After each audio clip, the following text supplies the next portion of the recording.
বড় ভাইয়ের আগে ছোট ভাই বিয়ে করা জায়েজ আছে কিনা? ছেলে মেয়ে হারাম রিলেশনে জড়িয়ে গেলে কিভাবে হালাল রিলেশনে আসা যাবে? খাওয়ার উপযুক্ত কোনো প্রাণী হঠাৎ করে অসুস্থ হয়ে মারা গেলে তখন কি জবাই করে খাওয়া যাবে? কিছু মুসলমান নামাজ রোজা পালন করে আবার সুদ ঘোষ গীবতের সাথে জড়িত, এর ব্যাখ্যা কি? যুবক যুবতীরা কিভাবে আল্লাহর ভীতির মাধ্যমে ইবাদত করবে? আজানের আগে কোনো কিছু পড়ার গুরুত্ব কতটুকু? এরপরে প্রশ্ন হলো, ইমাম সাহেবকে 12,000 টাকা বেতন দেওয়ার 3-4 মাস পর কর্তৃপক্ষ বা মসজিদ কমিটি মনে করলো ইমাম সাহেবের বেতন বেশি হয়েছে, তাই 1,000 টাকা কমিয়ে দিল। এই কাজটা কতটুকু ঠিক হলো? দয়া করে জানাবেন। এরপরে প্রশ্ন হলো, স্ত্রীর স্বর্ণের জাকাত ও ক্যাশ টাকা থাকলে ও স্ত্রীর কোনো ঘরের অন্য কিছুর রেন্টাল ইনকাম থাকলে সেক্ষেত্রে স্ত্রীর টাকা থেকে জাকাত দেওয়ার কোনো বিধান আছে কিনা?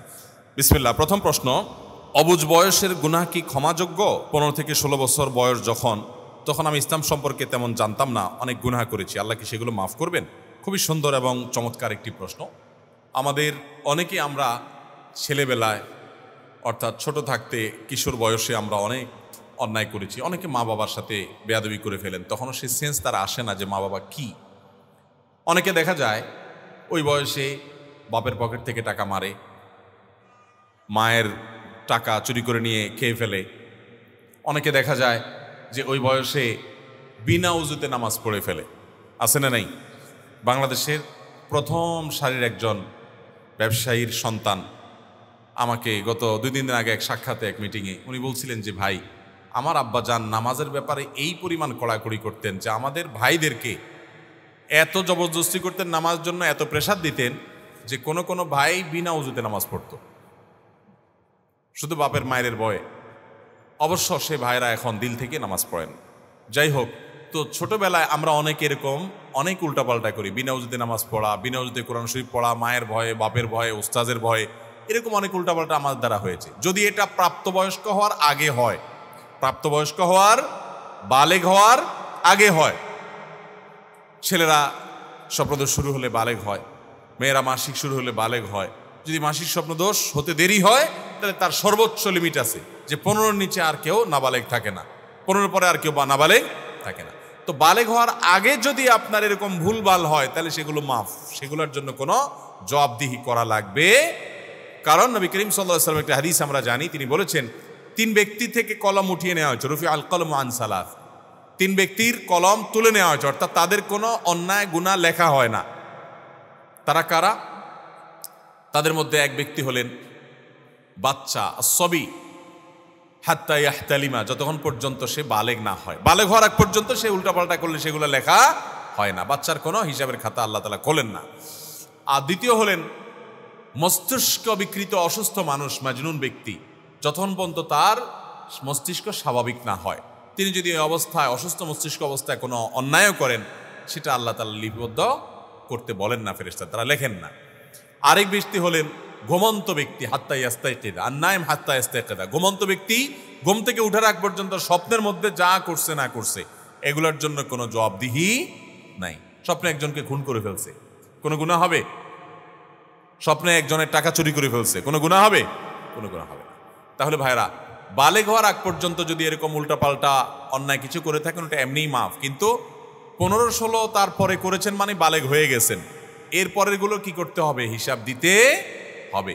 অতএব একজন প্রাপ্তবয়স্ক অ্যাডাল্ট মানুষের ভুল যেভাবে প্রায়শ্চিত্ত করেন আপনাকেও সেভাবে প্রায়শ্চিত্ত করতে হবে। বান্দার হক নষ্ট করলে বান্দার কাছে মাপ চেয়ে নিতে হবে, আল্লাহর হক নষ্ট করলে সেটা আদায় করে দিতে হবে, তওবা ইস্তেগফার করতে হবে, এর মাধ্যমে আমরা মাপ পাবো। আল্লাহ আমাদেরকে তৌফিক দান করুন। বড় ভাইয়ের আগে ছোট ভাই বিয়ে করা জায়েজ আছে কিনা? বিয়ে নিয়ে এত প্রশ্ন, যুবকরা যেখানে যায় সেখানে শুধু বিয়ের প্রশ্ন, মনে হয় যে অর্ধেক প্রশ্ন।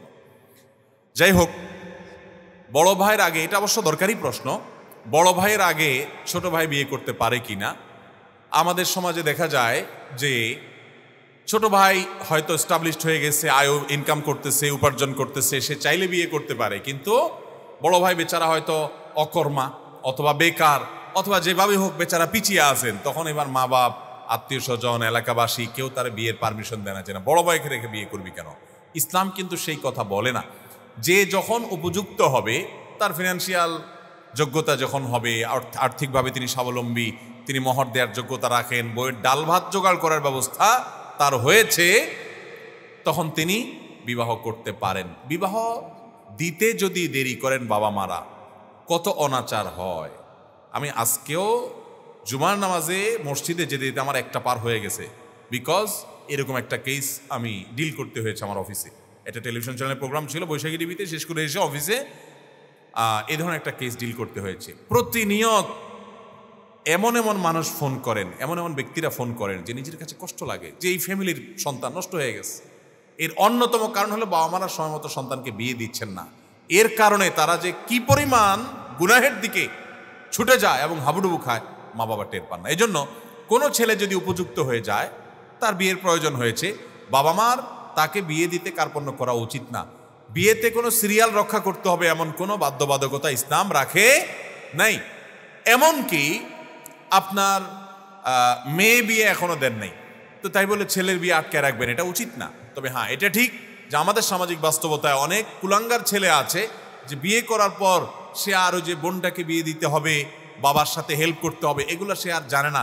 সে এখন শুধু তার বোনিয়া ইয়ানফসি চিন্তা করে।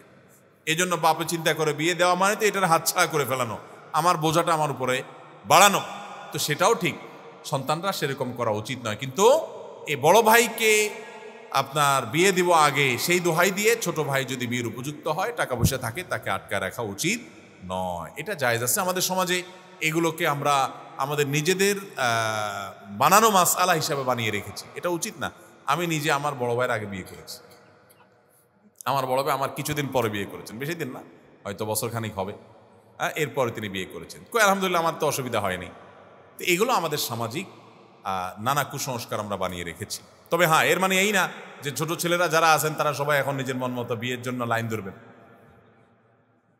এটা ফ্যামিলিগত বিষয়, বাপ মাকে কনভিন্স করবেন, সুন্দর করে ফ্যামিলিগতভাবে করবেন। আমাদের মাসআলা শুনে হুটহাট করে সিরিয়াল ধরে নিজে নিজে বিয়ে সেরে ফেললেন, বাপ মারা জিজ্ঞাসা করলেন না, খবরদার সেটা করবেন। বিয়ে নিজে করার জিনিস না, এটা মূলত অভিভাবকরা করায়, অভিভাবকের মাধ্যমে করতে হয়। সেটাই অধিকতর আপনার জন্য কল্যাণকর। তারা অভিজ্ঞ এবং বাবা মা তাদের সন্তানটাকে বিয়ে করাবেন। অনেক আবেগ, অনেক স্বপ্ন থাকে, অনেক সন্তান আছে, তাদের সে স্বপ্নে আশার গুড়ে তারা বালি দিয়ে, এটা করবেন না যথাসম্ভব। হ্যাঁ, আপনার দেয়ালে পিঠ থেকে গেছে, তারা আপনাকে ধার্মিক ছেলে ধার্মিক মেয়ের সাথে বিয়ে বসতে দিবে না, তারা দিনদার না, তাহলে সেক্ষেত্রে আপনি বিকল্প চিন্তা করতে পারেন। সেটাও বিচক্ষণ আমাদের সাথে ব্যক্তিগত বিষয়ে পরামর্শ করে তারপরে সিদ্ধান্ত নেবেন। এই সাধারণ প্রশ্ন উত্তর থেকে সিদ্ধান্ত নিয়ে আগাবেন না। এরপরে প্রশ্ন হলো, কিছু মুসলমান নামাজ রোজা পালন করে আবার সুদ ঘোষ গীবতের সাথে জড়িত, এর ব্যাখ্যা কি? দেখুন, যারা নামাজ রোজাও পড়েন আবার সুদ ঘোষও এর কারবারের সাথেও জড়িত আছেন, তাদেরকে বলা যেতে পারে তারা ফাসিক, অর্থাৎ পাপিষ্ঠ, গুনাহে লিপ্ত, মুরতাকিবে কাবীরা। শুধুমাত্র নামাজ রোজা করা, লম্বা দাড়ি রাখা, মাথা টুপি পরা, এটাই দিনদারিতা না। দিনদারিতা হলো আল্লাহ যা হালাল করেছেন সেটাকে হালাল মনে করা, যা হারাম মনে করেছেন সেটাকে হারাম মনে করা, আল্লাহর নির্দেশগুলো মেনে চলা, আবার নিষেধগুলো থেকে বেঁচে থাকা। এই সবগুলোর নাম হলো কি? দিনদারি। আপনি যদি নামাজও পড়েন আবার সুদের কারবারও করেন, তাহলে আপনার উপমা হবে ওই ব্যক্তির মতো যে ব্যক্তি ঔষধও খায় আবার বিষও খায়। ঔষধও খায়, ঔষধও তার রোগ ভালো হয়ে যাবে, আর বিষে তার জীবন চলে যাবে। অতএব নামাজ পড়ে যারা হারাম কাজ করছেন, তাদের নামাজের ভিতরে বোঝা গেছে ভেজাল আছে। নামাজ তাকে হারাম থেকে বাঁচাতে পারছে না, এই নামাজ ইফেক্টিভ নামাজ না। ইন্নাস সালাতা তানহা আনিল ফাহশাই ওয়াল মুনকার, নামাজ মানুষকে অশ্লীল এবং অন্যায় কাজ থেকে বিরত রাখে, সেটা হচ্ছে না, বিধায় সেদিকে মনোযোগ দিতে হবে। এবং এটা মনে করলে হবে না যে আমার নামাজ আমাকে জান্নাতে নিয়ে যাবে, আমি সুদের কারবার করি, ঘুষের কারবার করি। মনে রাখবেন, অনেক ইবাদতের চাইতে হালাল উপার্জনের গুরুত্ব বেশি। কোরআনে আল্লাহ তাআলা বলেছেন, ইয়া আইয়ুহার রাসূলু কুলু মিনাত তাইয়্যিবাতি ওয়া'মালুস সালিহা, হে রাসূলগণ আপনারা হালাল ভক্ষণ করেন। ভালো করে শুনে রাখেন আয়াতটা, আল্লাহ তাআলা রাসূলদেরকে বলছেন, হে রাসূলগণ আপনারা হালাল উপার্জন করেন, হালাল খান। এরপরে বলেছেন ওয়া'মালুস সালিহা, নেক আমল করেন। তাহলে বোঝা গেল আগে হালাল খাইতে হবে, এরপরে নেক আমল। আর আমাদের দেশে এক শ্রেণী মানুষ আছে মনে করে আগে টাকা কামাই করে নেই, 2 নম্বর পথে হালাল হারাম বাজ বিচার করা ছাড়া ধুমায়া সুদ ঘুষের কারবার করে টাকা পয়সা কামাই করে নেই। এরপর একটা বয়সে এসে হাজি সাহেব গাজী সাহেব সেজে গিয়া তসবিহ তাহলিল নিয়ে মসজিদে বসে যাব, সবাই হাজি সাহেব মারহাবা বলবে, অথচ সব 2 নম্বর টাকা দিয়ে আমার জীবন গড়েছে। আছে না নাই? আল্লাহ তাআলা সেটা বলেন না। আল্লাহ বলছেন হালাল উপার্জন আগে, হালাল খাও আগে, এরপর নেক আমল করো। বিধায় আপনি 2 নম্বর পথে উপার্জন করলে সেটা আল্লাহর কাছে গ্রহণযোগ্য হবে না, ওই ইবাদত। এরপর প্রশ্ন হলো, ছেলে মেয়ে হারাম রিলেশনে জড়িয়ে গেলে কিভাবে হালাল রিলেশনে আসা যাবে? এই যে দেখেছেন, বললাম না এই বিষয়ে প্রশ্ন অনেক।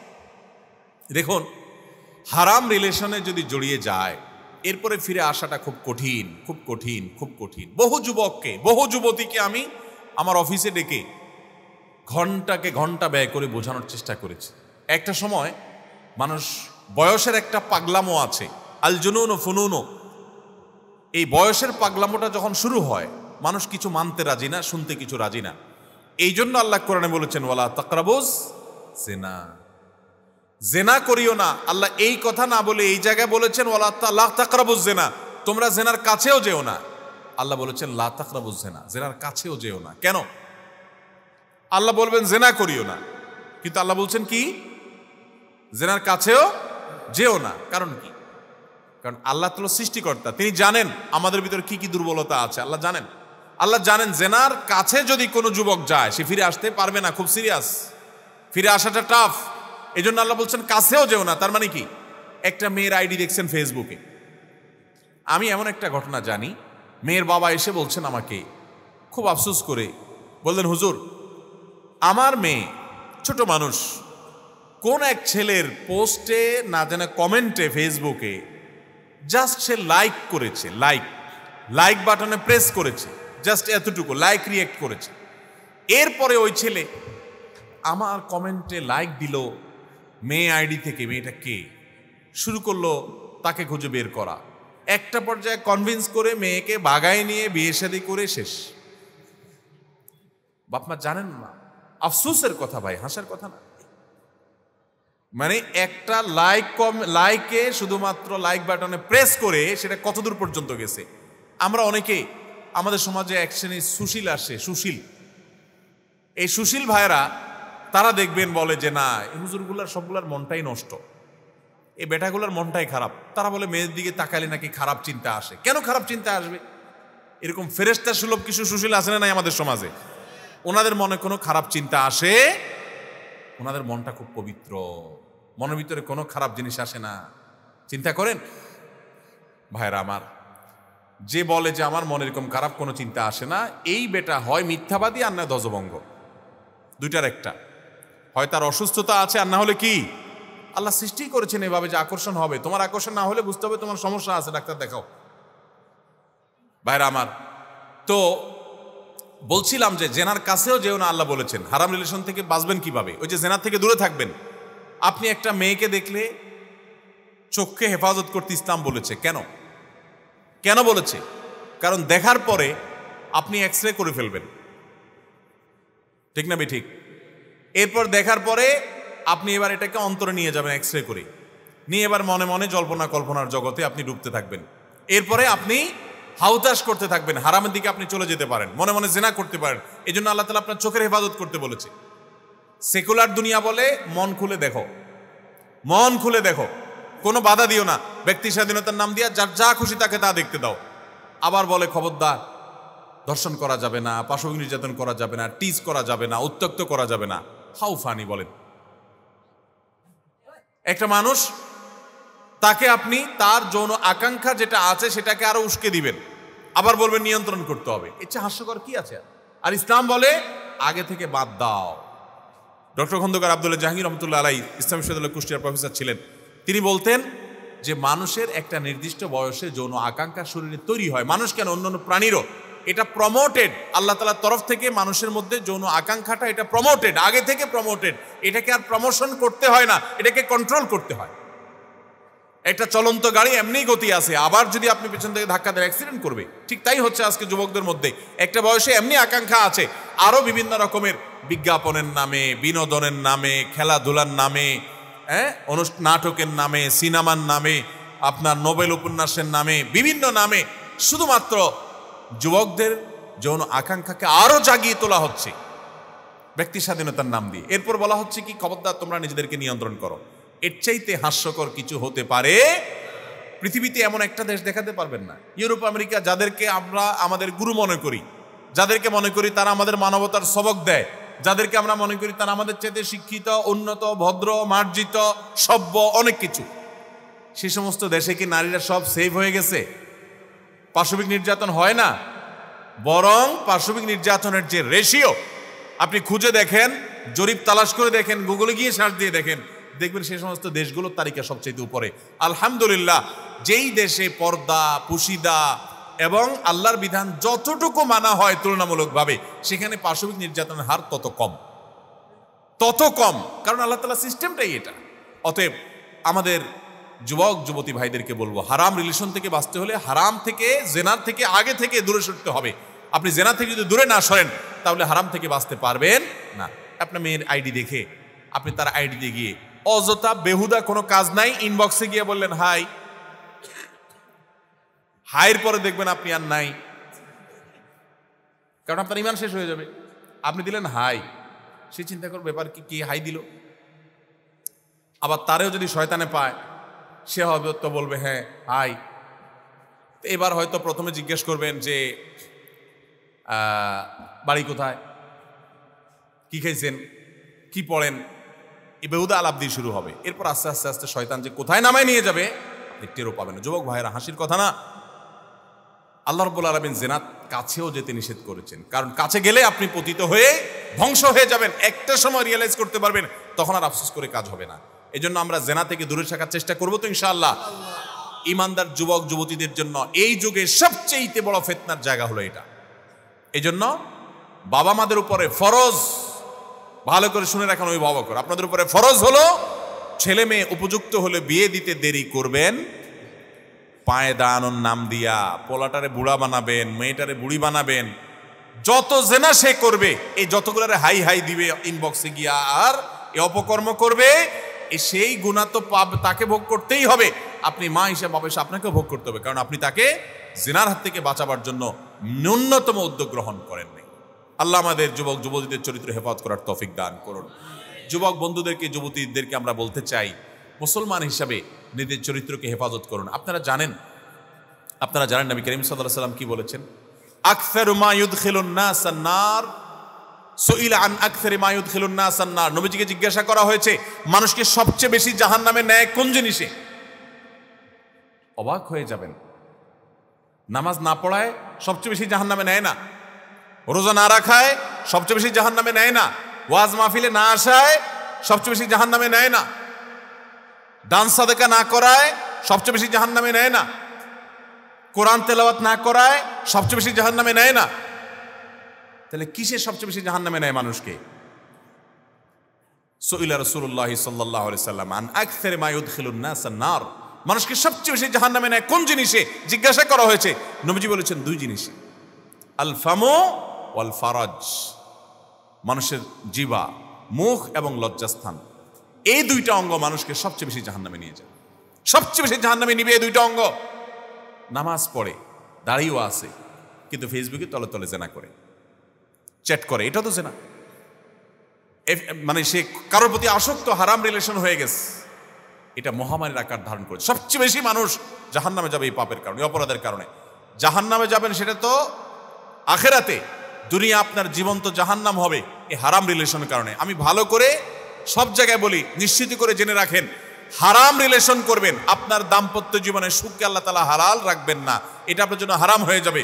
দাম্পত্য জীবনে সুখ আপনি পাবেন না। যদি কেউ পায় বিচ্ছিন্ন ঘটনা, আল্লাহ তাআলা কিছু এক্সেপশন রাখেন, সেটা ভিন্ন কথা, তবে সাধারণত এটা হয় না। অতএব আমাদের যৌবনকে আমরা হেফাজত করবো তো ইনশাআল্লাহ। আসহাবে কাফের যুবকদের মতো আমরা আমাদের যৌবনকে হেফাজত করার জন্য সংগ্রাম করব, সংকল্প করব। সব যুবক তাদের একটা দুইটার সাথে হারাম সম্পর্ক আছে। আপনি ওরকম ঢিলা যুবক হবেন না। আমি ওগুলোর নাম দিয়েছি ঢিলা। ঢিলা ঢিলা বুঝেন? যেখানে যেটা দেখছি ওখানে কাইতে হয়ে গেছে, ব্যাস ওর পিছে পড়ে গেছে, এর নাম ঢিলা। আর বলিষ্ঠ মেরুদণ্ড আলা যুবক হলো যে হারাম দেখে সেটাকে না করার মতো ইমানের শক্তি রাখে। চেষ্টা করবো না ইনশাআল্লাহ? আল্লাহ আমাদের সবাইকে সেরকম ইমানের শক্তি ধারণ করার তৌফিক নসিব করুন। ভাইরা আমার, ওই যুবককে আল্লাহ তাআলা আরশের নিচে কিয়ামত দিন ছায়া দিবেন, যে যুবক কোন হারাম সম্পর্কের অফার পাওয়ার পর বলেছে ইন্নী আখাফুল্লাহ, আমি আল্লাহকে ভয় করি, সেজন্য তোমার অফার নিতে পারলাম না। চেষ্টা করবো না ইনশাআল্লাহ? আল্লাহ আমাদের সবাইকে তৌফিক দান করুন। খাওয়ার উপযুক্ত কোনো প্রাণী হঠাৎ করে অসুস্থ হয়ে মারা গেলে তখন কি জবাই করে খাওয়া যাবে? খুব দরকারি একটি প্রশ্ন। অনেক সময় মুরগি, হাঁস কিংবা গরু কিংবা ছাগল অসুস্থ হয়ে হঠাৎ বা কোনো অ্যাক্সিডেন্টে মরণাপন্ন অবস্থা হয়ে গেছে, আমরা সেটা জবাই করে খেতে পারবো কিনা? উত্তর হলো অবশ্যই পারবো, যদি তার প্রাণ থাকে, যদি তার জানটা থাকে, জীবিত থাকে, তাহলে জবাই করে কি করা যাবে? খাওয়া যাবে। এখনো বেঁচে আছে, আপনি নিশ্চিত, হয়তো পড়ে গেছে, হাত পা ভেঙে গেছে, ইনজুর্ড হয়ে গেছে, কিন্তু বেঁচে আছে, তাহলে তাড়াতাড়ি বিসমিল্লাহ আল্লাহু আকবার বলে জবাই করলে আপনি কি করতে পারবেন? খেতে পারবেন। কিন্তু কোরবানি দিতে হলে সুস্থ সবল পশু কোরবানি দিতে হবে। ওই অসুস্থ হয়ে আপনার মরণাপন্ন হয়ে যাচ্ছে, তখন তাড়াতাড়ি করে ঈদের দিন দেখলেন যে 1 কামে 2 কাম হয়ে যাক, বিসমিল্লাহ আল্লাহু আকবার কোরবানি নিয়ত করে ফেললেন, সেটা কিন্তু হবে না। কোরবানি হবে না, কিন্তু খাওয়া কি হবে? জায়েজ হবে। এরপরে প্রশ্ন হলো, যুবক যুবতীরা কিভাবে আল্লাহর ভীতির মাধ্যমে ইবাদত করবে? আল্লাহ ভীতির মাধ্যমে ইবাদত করার জন্য সর্বপ্রথম যে বিষয়টি জানা দরকার তা হলো কোরআন এবং হাদিস সম্পর্কে ইলম অর্জন করতে হবে। কোরআনটা বুঝে বুঝে পড়েন। কোরআন বুঝে পড়া, এটা থেকে আমরা দূরে সরে গেছি। হাদিস নবী সাল্লাল্লাহু আলাইহি সাল্লামের, এটা সম্পর্কে আমাদের জানাশোনা নাই। ওলামা ইকরামের তত্ত্বাবধানে কোরআন হাদিস সম্পর্কে ইলম অর্জন করেন, আল্লাহ ভীতি আসবে। ইন্নামা ইয়াখশাল্লাহু মিন ইবাদিহিল উলামা, কোরআন এবং হাদিসের জ্ঞান যাদের যত বেশি আসবে, আল্লাহর ভয় তাদের মধ্যে তত বেশি আসবে। দ্বিতীয়, নেককারদের সান্নিধ্যে থাকা, ইয়া আইয়ুহাল্লাযীনা আমানুত্তাকুল্লাহ ওয়া কুনু মাআস সাদিকিন, আল্লাহ ভীরু মুত্তাকি পরহেজগার আল্লাহওয়ালা মানুষদের সোহবত সান্নিধ্য যত বেশি নিবেন, তত বেশি আপনার মধ্যে ভালো কাজের প্রেরণা তৈরি হবে। নাম্বার 3, ভালো বন্ধু যারা আল্লাহর ভয় যাদের অন্তরে লালন করেন, হারাম থেকে বাঁচার জন্য সংগ্রাম করেন, হালাল হারাম মেনটেইন করেন, অন্যান্য মাহরাম মেনটেইন করেন, চোখের জেনা থেকে বাঁচার জন্য সংগ্রাম করেন, এরকম যুবক কিছু পাবেন হাতে গোনা, তাদের সাথে উঠা বসা করেন। যত বেশি সম্পর্ক রাখবেন তত আপনি ভালো থাকতে পারবেন। এবং সর্বশেষ আল্লাহর কাছে দোয়া করবেন, আল্লাহ ফিতনা সংকুল সময়ে আপনার কাছে আমি ভালো থাকতে চাই। দোয়ায়ে মাসুরার জায়গায় একটা দোয়া পড়বেন, নবীজি সাল্লাল্লাহু আলাইহি ওয়াসাল্লাম পড়তেন, আল্লাহুম্মা ইন্নী আউযু বিকা মিন আযাবিন নার ওয়া আউযু বিকা মিন আযাবিল কবর ওয়া আউযু বিকা মিন ফিতনাতিল মাহইয়া ওয়াল মামাত ওয়া আউযু বিকা মিন শাররি ফিতনাতিল মাসিহিদ দাজ্জাল। আল্লাহ জীবন এবং মরণের ফিতনা থেকে আপনার কাছে পানা চাই। বেশি বেশি করবো তো ইনশাআল্লাহ। আজানের আগে কোনো কিছু পড়ার গুরুত্ব কতটুকু? আপনাদের এই অঞ্চলে অর্থাৎ চট্টগ্রাম এলাকাতে আজানের আগে আসসালাতু ওয়াসসালামু আলাইকা ইয়া রাসূলুল্লাহ ইত্যাদি পাঠ করা হয়। নবী করিম সাল্লাল্লাহু আলাইহি ওয়াসাল্লামের প্রতি দরুদ প্রেরণ করা তো খুব ভালো কাজ, অনেক বড় ইবাদত, অনেক বড় সওয়াবের কাজ, এটা করতে হবে। তবে সেটা আজানের পরে আমরা যখন আজানের জবাব দেব, আজানের দোয়া পড়ব, আল্লাহুম্মা রাব্বা হাযিদ দাওয়াতিত তাম্মা, ওই সময়ে দুরূদ পাঠ করার কথা হাদিসে বর্ণিত আছে। আজানের আগে নয়, আজানের আগে আরো অনেক কিছু অনেক এলাকাতে বলা হয়, এগুলোর কোনোটি কিন্তু হাদিস দ্বারা প্রমাণিত নয়। এরপরে প্রশ্ন হলো, স্ত্রীর স্বর্ণের যাকাত ও ক্যাশ টাকা থাকলে ও স্ত্রীর কোনো ঘরের অন্য কিছুর রেন্টাল ইনকাম থাকলে উহার যাকাত সবসময় হিসাব করে স্বামী দিয়ে আসছে, সেই ক্ষেত্রে আমার মনে হয় স্ত্রীর যাকাতের গুরুত্ব সম্পর্কে বুঝতে পারবে না। সেক্ষেত্রে স্ত্রীর টাকা থেকে যাকাত দেওয়ার কোনো বিধান আছে কিনা? ভাই, যার যার যাকাত তাকে দিতে হবে। স্বামীর যাকাত স্বামী দিবে, স্ত্রীর যাকাত স্ত্রী দিবে। শরীয়তে আর্থিক বিষয়গুলো প্রত্যেকটা যার যার উপরে ন্যস্ত করেছে, যার যারটা শেষে করবে। এখন আমাদের দেশে সাধারণত মহিলারা তাদের যেহেতু নিজস্ব ইনকাম থাকে না, স্বামী তো বলে দেয় ঠিক আছে তোমার স্বর্ণের যাকাত আমি দিয়ে দিলাম। যদি স্বামী তার স্ত্রীর স্বর্ণের যাকাত দিয়ে দেয় সেটা জায়েজ আছে। শর্ত হলো স্বামী তার স্ত্রীকে জানাতে হবে মিনিমাম যে ঠিক আছে তোমার এই বছরের যাকাত এত আসলো তো ওকে আমি দিয়ে দিলাম, আলহামদুলিল্লাহ। না, সবগুলো কথাই মহিলাদের জন্য উপযোগী, আলহামদুলিল্লাহ। আমরা শুধু পুরুষদের জন্য আলাদা কিছু বলতেছি না, সবগুলাই মহিলাদের জন্য অ্যাপ্লিকেবল ইনশাআল্লাহ, আলহামদুলিল্লাহ। তারপরে আমরা মা বোনদেরকে আলাদা করে ইনশাআল্লাহ বলবো। তো যেটা বলছিলাম যে মহিলাদের স্বর্ণের যাকাত কে দিবে, এর উত্তর হলো যার স্বর্ণ তিনি যাকাত দিবেন। অনেক মহিলারা বলেন যে হুজুর কোত্থেকে দিব, আমার তো কোনো ইনকাম নাই। আমার জবাব হলো ইসলাম আপনাকে বহু টাকা পাওয়ার রাস্তা রেখেছে, আপনি নিজেরটা নিজে নষ্ট করেছেন। যেমন বিয়েতে মোহর রেখেছে, এই মোহরটা কার প্রাপ্য? স্ত্রীর প্রাপ্য না? এখন আমাদের দেশে বাটপার স্বামীগুলো, যেগুলো বাটপার আর কি, এগুলো বাসর রাতে বউরে ধরে হাতে পায়ে ধরে মাপটাপ চায়, বলে যে দেখো এখন মোহর তো মুরব্বীরা ধরে 10 লাখ 20 লাখ ধরছে, আমি গরিব মানুষ বেতন পাই 10,000, কোত্থেকে 10 লাখ 20 লাখ দেবো? কিন্তু তোমার কোনো টেনশন করার কারণ নাই, তো কয়দিন পরে ইটালি চলে যাচ্ছে, কয়দিন পরে আমি মালয়েশিয়া চলে যাচ্ছি, সৌদি আরব চলে যাচ্ছি, কে দেখবে? টাকা তো সবই তোমার। আমার দেশে মেয়েরা লাজুক, বেচারীরা দেখা যায় যে তখন এই পুরুষের ফুসলানিতে পড়ে বলে যে না না না কি যে বলেন, আমার এইসব দিয়ে কী হবে, আমার কিছু দরকার নাই, আপনি থাকলেই হবে। এ এক কথা বেচারি নিজের হকটা দিলনি শেষ করে। আপনারা জেনে অবাক হবেন, নবী করিম সাল্লাল্লাহু আলাইহি সাল্লামের মেয়ে ফাতেমা রাদিয়াল্লাহু তাআলা আনহা, তার বিয়ে যখন আলী রাদিয়াল্লাহু তাআলার সাথে ঠিক হয়, উনি রাসূল আকরাম সাল্লাল্লাহু আলাইহি ওয়াসাল্লামের কাছে মেয়ে হয়ে বাবার কাছে, দেখেন কি অধিকার ইসলাম মেয়েদেরকে দিছে, আমরা তো জানিও না। উনি মেয়ে হয়ে বাবার কাছে আর্গুমেন্ট করেছেন বিনয়ের সাথে যে আমার মোহর যেটা ধার্য করা হয়েছে আমি সেটা অগ্রিম চাই, অর্থাৎ আগে ভাগে দিয়ে দেওয়া, পরিশোধ করার দাবি করি। এবং নবী সাল্লাল্লাহু আলাইহি ওয়াসাল্লাম ব্যবস্থা করেছেন। আমাদের সমাজে কোনো মেয়ে যদি বাসরাতে স্বামীকে বলে, বাসরাত তো পরের কথা, বিয়ের অনুষ্ঠানে বা বিয়ের কথা পাকাপাকি হয়েছে তখন যদি ছেলের বাপের কাছে খবর পাঠায় মেয়ের বাপে যে আমার মেয়ে বলছে আপনার ছেলেকে মহরের টাকাটা আগে দিয়ে দিতে, তারপরে আপনারা আসেন, বিয়েই ভেঙে যাবে। ঠিক কিনা বলেন? বলবে যে কি মেয়ে দেখছো, কি ডেঞ্জারাস, আরে বাপরে বাপ, তার অধিকারটা সে চাইলে ডেঞ্জারাস হয়ে যায়। এটা ঠিক যে আমাদের মেয়েদের মধ্যে স্বামীর অবাধ্যতা ভয়াবহ আকারে বেড়ে চলেছে। পশ্চিমা দুনিয়ার নানান প্রপাগান্ডায় পড়ে আমরা স্বামীর বাধ্যগত হওয়া, আপনি সেই সম্পদ বিক্রি করে করবেন অথবা আপনি লোন দিবেন, পরে বাবার সম্পদ থেকে কেটে নেবেন, এটা আপনার রাইট আছে। কিন্তু আপনি মেয়ে বোনকে বিয়ে দিয়েছেন, পড়ালেখা করেছেন, এই কথা বলে এই অজুহাত তুলে তার হক থেকে তাকে বঞ্চিত করবেন, এটা দিতে পারবেন না। অনেক এলাকায় আছে, আপনাদের এলাকায় আছে জানি না, একটা জাল হাদিস আছে। জাল হাদিসটা হলো বাবার সম্পদে, মায়ের সম্পদে, বাবার বাড়ির সম্পদের ভাগ নিলে, বাবার মায়ের হক নিলে মেয়েরা সেটা কি, সেটা সয় না। আপনাদের এলাকায় আসেনি এসব কথা? চিটাঙ্গা ভাষা কি কয়? নশয়। বাবার বাড়ির সম্পদ নিলে মাইয়া ফোয়ারা নশয়। এই জাল হাদিস যে বাটপার বানাইছে, ওই বাটপারটা হয়তো কোনো পুরুষ ছিল, বোনদের হক মারার জন্য হাদিসটা বানাইছে সে। একই বাবার সম্পদ, তুমি ছেলে, তুমি খাইলে তোমারে সইবে, ওই বেচারি মহিলা নিলে তারে সইবে না। এগুলো হলো ধানাই পানাই। অনেক বাপমা আছেন এই মামলার আসামি, বাপমা নিজে। কিভাবে? মরার আগে অনেক মুরব্বীরা আছেন, ছেলে মেয়েদেরকে ডেকে বলে বাবারা দেখো, মেয়েদেরকে বলে তোমাদের অনেক টাকা পয়সা দিয়ে বিয়ে শাদী দিয়েছি, অনেক কিছু দিছি, এখনই আমার জমি জমা যা আছে এগুলো তোমরা দাবি করিও না মা, তোমরা খুশি মনে ভাইদেরকে দিয়ে দাও। মেয়েরা বেচারিরা শর্মে চলে গেছে পরের বাড়িতে, আসছে বাপের বাড়িতে একটু বেড়াইতে, বাপ নিজে বলে এই কথা, তখন বাপের মুখের উপরে কি আর তর্ক করতে পারে? বলে যে ঠিক আছে আব্বা আমরা দাবি করলাম, গুনাহ হবে। এইভাবে নানান ছলছাতুরি করে আমরা মেয়েদের হক বঞ্চিত করি। তো মেয়েদের হক থেকে বঞ্চিত করার কারণে বেচারাদের কোনো টাকা পয়সা থাকে না, ওই জাকাত দেওয়ার জন্য স্বামীর দিকে তাকিয়ে থাকতে হয়। মেয়ের মহর, বাবার সম্পদ, মায়ের সম্পদের হক, এগুলো সব যদি তারা বুঝে পাইতেন তাহলে তাদের মহর দিতে কারোর দিকে তাকানো লাগতো না। কিন্তু সেটা হচ্ছে না আমাদের সমাজে, এই জন্য এটা খেয়াল করতে হবে। যাই হোক, তারপরও যদি স্বামী তার স্ত্রীকে জাকাত দিয়ে দেন অবশ্যই সেটা আদায় হয়ে যাবে, কিন্তু স্ত্রীকে জানাতে হবে এবং তিনি তার নিয়ত করতে হবে। এরপরে প্রশ্ন হলো, গ্রামের তরুণদের সমিতিতে কিছু মাহফিলেরও গ্রামের সবাই মিলে পাঞ্জাবি সেলাই করি, সেখান থেকে কিছু থেকে যায়। এখন ওই টাকাগুলো থেকে একটা দরিদ্র ঘরের মেয়ের বিয়ের সংসার অনুদান দিয়েছি, কাজটি কি সঠিক করেছি নাকি ভুল করেছি? মাহফিলের টাকা দিয়ে পাঞ্জাবি সেলাই করছেন, এই তো?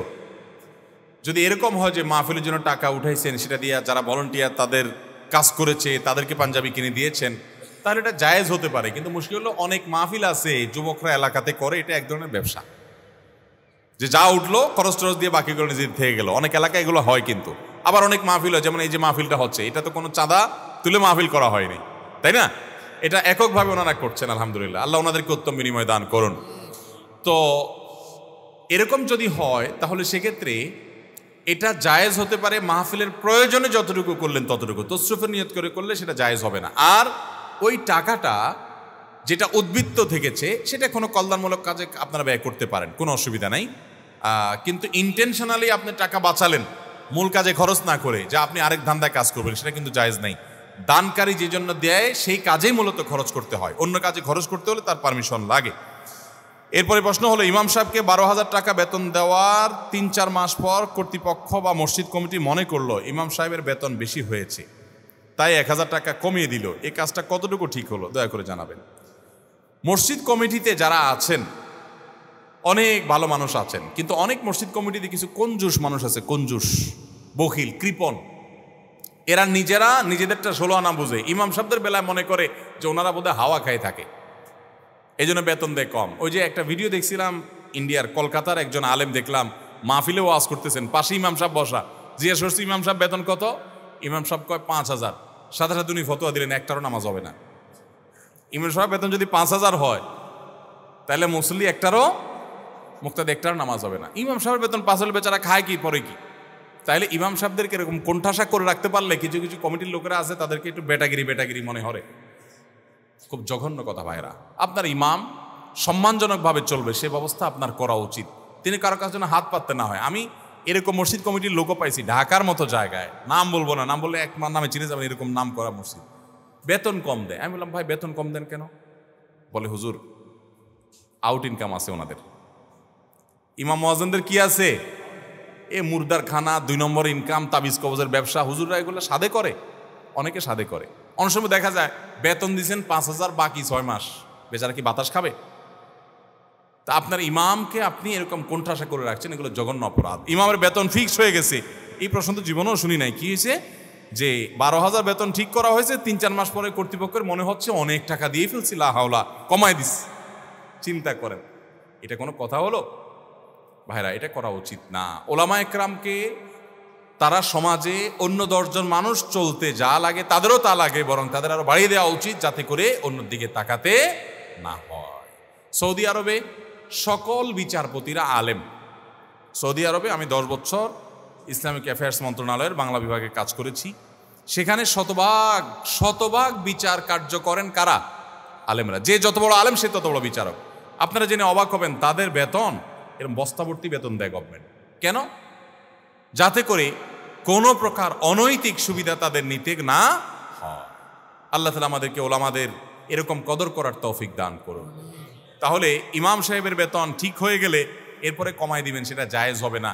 বিশেষ করে যদি চুক্তি হয় একটা বছরের জন্য, তো পুরো বছর আপনাকে দিয়ে যেতে হবে। এরপরে নবায়নের সময় আপনি বলতে পারেন আমরা এত টাকা দিতে পারবো না, হুট করে চাইলেও কমাই দিলেন, সেটা জায়েজ হবে না। আরেকটা 2 নম্বরই হয় ইমাম মুয়াজ্জিনদের সাথে। এটা কি জানেন?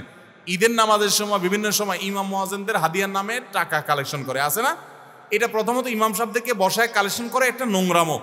আমার সামনে এরকম 1-2 বার করা লইছিল। আমি কমিটির লোকদেরকে বলছিলাম, ভাই এটা কি? আমাকে বসায় রাখে আপনি আমার জন্য ঘরাত খুঁজতেছেন? এটা তো জুতার বাড়ি দেওয়ার মতো, এটা তো অপমান কর।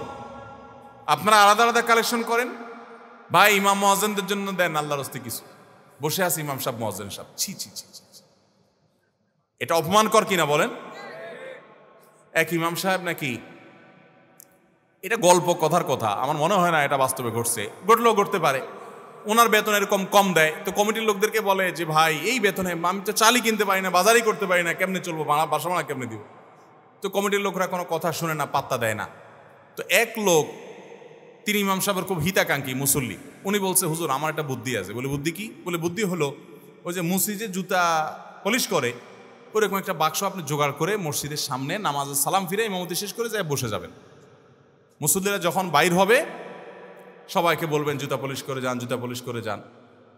আপনার এই কাজ দেখার পরে নিশ্চয়ই আপনার কমিটির লোকজন বা যে সমস্ত মুসল্লিরা আপনার বেতন বাড়ানোর পক্ষে না, নিশ্চয়ই তারা জিব্বায় কামড় দিবে, বলবে ছি ছি ছি ছি ছি, এই হুজুর আমাদের ইজ্জত ডুবাইছে। তখন আপনি একটা পুরান জুতা রাখেন না, ওই যে পলিশ করার জন্য জুতা রাখে না, যে এটাতে পাও রাখা ওটাতে রাখেন, নতুনটা দিয়ে পলিশ করেন, দেন পলিশ করার জন্য, আর পুরানটা পায়ে রাখেন, রাখেন এরকম মুসিরা, ওইরকম একটা জুতা থাকবে না, ওইটা নিয়ে ওই লোকটার গায়ে 2টা বাড়ি মারবে। বাড়ি মারার মানে হলো এটা বলা যে তুমি আমার বেতনও বাড়াবো না, আবার আমি উপার্জন করলেও দোষ ধরবা। আমি যখন মণিপুরে 2001-2-3 সালের দিকে ইমামতি করি, আমার মুয়াজ্জিন সাহেব সে ওই যে মোবাইল কার্ডের ব্যবসা, এখনকার মতো এত রিচার্জ করা ছিল না শুরুর দিকে, কার্ডের ব্যবসা করে দোকানে দোকানে। তো আশেপাশে অনেক মুসল্লিরা ফিস করতে লাগলো, হায় হায় ছি ছি ছি, মুয়াজ্জিন সাহেব কার্ডের ব্যবসা করে। আমাদের দেশে হুজুরদের মুশকিল কি? হুজুরা যদি মানুষ দান করে, হাদিয়া দেয়, তো দোষ বলে যে বেটা মৌলবী মানুষে খায় শুধু আল্লাহর রাস্তায়। আর যদি ব্যবসা করে বলে হুজুর দান্দা শুরু করছে। আল্লাহ তাআলা ওলামাদের প্রতি আমাদের অবিচার করার থেকে বেঁচে থাকার তৌফিক দান করুন। ভাইরা,